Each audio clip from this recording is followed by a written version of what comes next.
Salut les amis, c'est Babader. Et donc par exemple l'humain, moi c'est ça qui me fascine, c'est quel est le spectre de l'humain.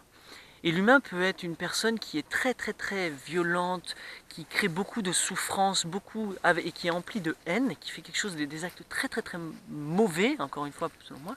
Ou alors le contraire, quelqu'un qui a dédié, qui est en paix totale, rempli d'amour et qui dédie sa vie au service du bien-être intersidéral, d'accord? Donc qui fait des bonnes choses. Les deux existent, ce sont tous les deux des humains, d'accord? Donc l'humain a le potentiel d'être aussi bien ça que ça.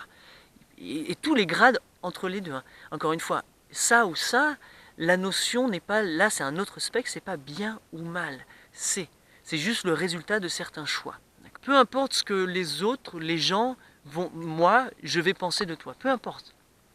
Le plus important au final, c'est ce que toi tu vas savoir et connaître de toi. Je sais que je suis en harmonie avec mes croyances et donc tout va bien pour toi. Parce que tu es ça. Le pire, c'est d'avoir des croyances et de ne pas les faire. C'est là où on souffre le plus. C'est là où ça crée de la douleur. D'accord ? Et donc, moi je sais qu'on a le choix, qui est difficile et qui est lourd et qui est pesant et qui des fois est douloureux d'incarner le bien, ce que je pense être bien.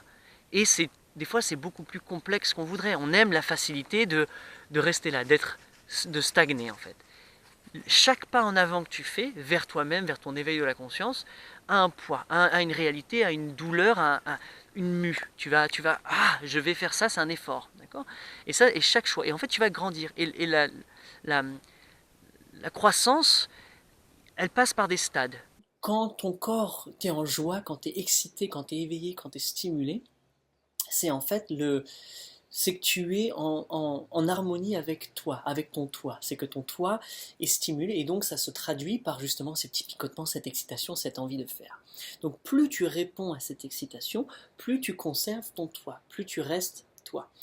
À chaque fois que tu vas changer ton état physique, que tu vas être déprimé, ou que quelque chose va t'énerver, ou que tu vas changer, c'est que tu ne réponds plus à ton grand toi. C'est qu'il y a une autre toi, qui est sur tout un spectre, mais c'est plus ton plus haut toi, c'est un autre qui est contaminé par des croyances, par des pensées qui ne sont pas toi, qui t'empêchent, de par ton éducation, ta vie, qui sont venus se greffer à toi et qui t'alourdissent et qui font que c'est dur.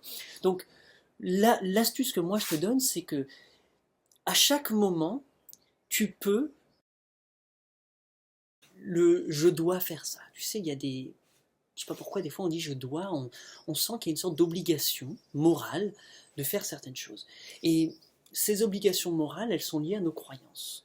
Les croyances de notre société, de notre religion, de nos parents, de notre vie, de toute notre vie, en fonction des personnes qu'on a rencontrées, de qui on a grandi avec, de ce qu'on a lu, de ce qu'on a vu, de blablabla, on a des doigts, je dois faire ça, je me dois en tant qu'être humain, en tant qu'enfant, en tant que mari, en tant que tout ça, de faire ces choses-là. Donc en fait, c'est comme s'il y avait notre vie était dirigée, codifiée par l'extérieur. Comme s'il y avait plein de choses de l'extérieur qui venaient en nous et qui nous imposaient une direction et des choix de vie.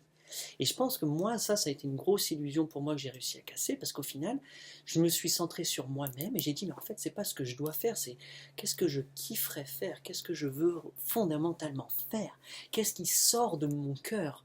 Et à chaque fois que ça sort de mon cœur, que ça sort de moi, de mon être en pleine puissance, de mon intuition, de mon instinct, et bien ce sont les bons choix pour moi. Ce sont les choix qui méritent le plus d'être vécus. C'est mon moi qui s'incarne, qui veut s'incarner, qui hurle, qui a dit c'est ce que je veux faire. Le truc avec ça, c'est qu'en fait, on veut fondamentalement tous, on veut aider, on veut donner de l'amour, on veut faire des très belles choses dans la vie, au détriment de soi-même. C'est-à-dire que toi-même, tu n'es pas rempli de joie, d'amour, de paix, que tu veux aider les autres. Donc c'est un petit peu l'ironie de l'humain. Donc moi, ce que je te propose et ce que j'ai toujours voulu faire dans ma vie, c'est d'abord me remplir.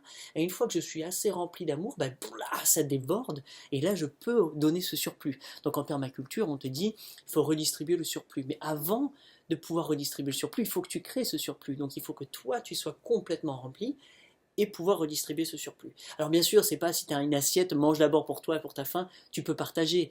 Donc on va pas rentrer dans ces détails. Mais au final, il faut que tu puisses, toi, être sain, être en paix, être en joie, être dans ton excitation, être pleinement toi-même pour pouvoir permettre, aider les autres à être eux-mêmes. Sinon, tu ne peux pas.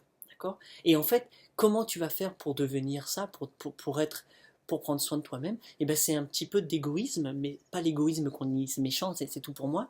C'est d'abord concentre-toi sur toi-même. Prends le temps pour toi.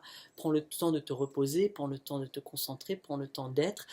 Trouve ton équilibre à toi pour ensuite pouvoir permettre aux autres. Une chose est sûre, c'est que j'ai avec le temps développé beaucoup de réflexions sur le temps, et voilà ce que j'ai à dire aujourd'hui. Tu ne peux pas éviter d'être dans le ici et maintenant. Tu seras tout le temps dans le présent. Là, je suis dans le présent, dans le présent, dans le présent. Chaque microseconde, je ne peux être que dans le présent. Mon corps, du moins.